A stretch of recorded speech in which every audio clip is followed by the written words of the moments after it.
which brands are getting it really right with influencer marketing, and who's getting it really wrong and needs a lot of help?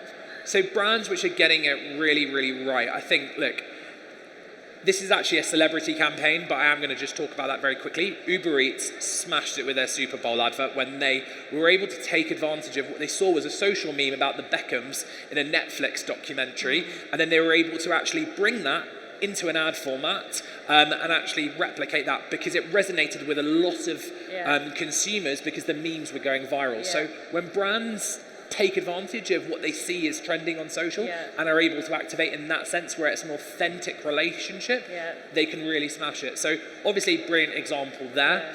Another really strong example would be, look, I think, and I'm not just saying this because it is one of our activations, but the work Saudi tourism are doing to attract creators to the region is massive. Like the fact that, you know, it was only in 2019 that the e-visa launched and they set their targets on having 100 million international tourists, and they've hit that already when that target was supposed to be hit by 2030. Yeah. And they've obviously increased it now to be 150 million, but I think they're going to hit that even before 2030 as well, and creators are a key to that. Yeah. But what they're really doing as part of their activations aren't just using international influencers, it's seeing how they can partner international influencers with local influencers as well within the region. I think that's something which is really exciting. And then brands that do it wrong, I'm not going to call out a specific brand, but it's usually people who maybe someone within the brand marketing team is a fan of a creator and they're just like, let's work with them, but there's no real insight of why they're working with them, which is why technology plays such a key part.